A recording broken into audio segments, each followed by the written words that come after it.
Super power के भरोसे Israel अरब में विध्वंस मचा रहा है। गाजा, लेबनान और सीरिया के बाद ईरान पर बड़े हमले की तैयारी है, लेकिन अमेरिका ईरान पर हमले से पीछे हट रहा है। अमेरिका के बैकफुट पर आने से बेंजामिन नेतन्याहू ने फैसला लिया है कि वो अब अकेले ही ईरान पर हमले का प्लान बनाएंगे।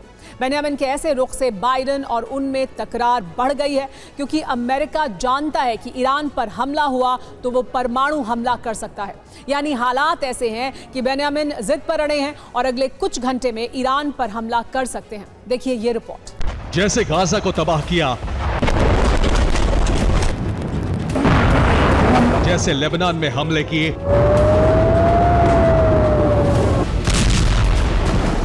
वैसे ही ईरान भी खाक होगा।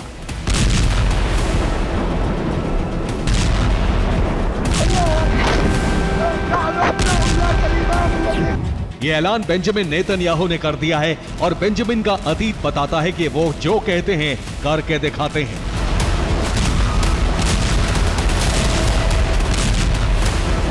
अगर सबूत चाहिए तो गाजा और लेबनान में तबाही का रिपीट टेलीकास्ट देख लीजिए।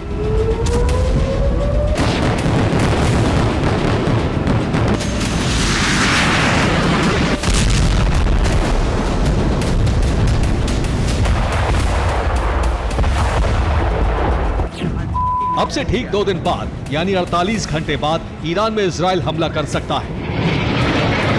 यानी ईरान में तबाही का ऐसा जलजला आ सकता है जिसके बाद खामनेई और पेजेश्कियान फिर कभी इजराइल पर मिसाइल स्ट्राइक के बारे में नहीं सोचेंगे।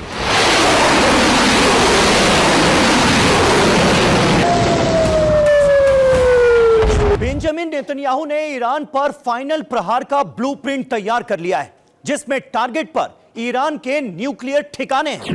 ईरान ने पीछे नहीं हटने की कसम खाई है, इसीलिए खामेनेई ने सीधे न्यूक्लियर अटैक की धमकी दे डाली।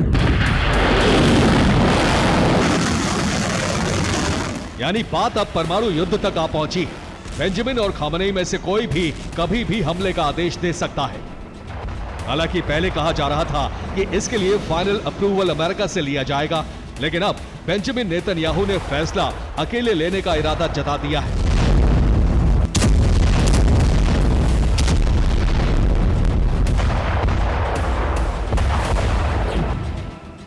इसका सीधा मतलब है कि नेतन्याहू अब बाइडेन से सलाह नहीं लेने जा रहे, क्योंकि नेतन्याहू ने रक्षा मंत्री योआव गैलेंट की फ्लाइट रुकवा दी है।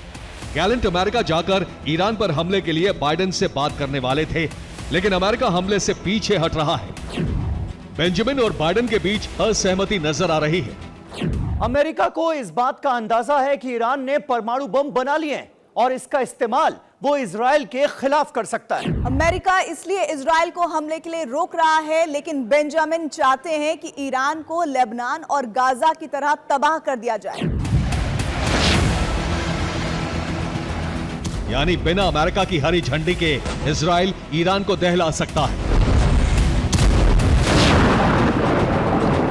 इस बीच अमेरिका ने कहा है ईरान के न्यूक्लियर ठिकानों पर हमला करना सीधे तौर पर अरब में समीकरण को बिगाड़ सकता है।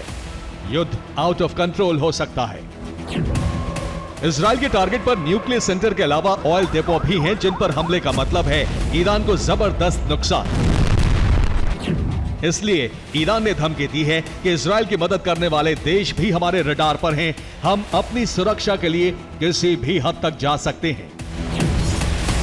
ईरान का बयान संकेत दे रहा है कि अरब में ऑल आउट वॉर होने जा रही है, क्योंकि ईरान ने खाड़ी देशों को भी धमकाया है कि ईरान अब रुकने वाला नहीं है, वो कुछ बड़ा करने वाला है। इसमें रूस और चीन उसके साथ हैं। शुक्रवार को तुर्कमेनिस्तान में रूस के प्रेसिडेंट पुतिन और ईरान के राष्ट्रपति पेजेश्कियान की मुलाकात होने वाली है, जिसमें पश्चिमी देशों को लेकर ब्लूप्रिंट बन सकता है। रूस अब ईरान के साथ मिलकर ग्लोबल गठबंधन तैयार कर रहा है, जिसमें वो तमाम देश रूस के साथ हैं जिन पर अमेरिका प्रतिबंध लगाता रहा है। रूस, बेलारूस, चीन, ईरान, नॉर्थ कोरिया।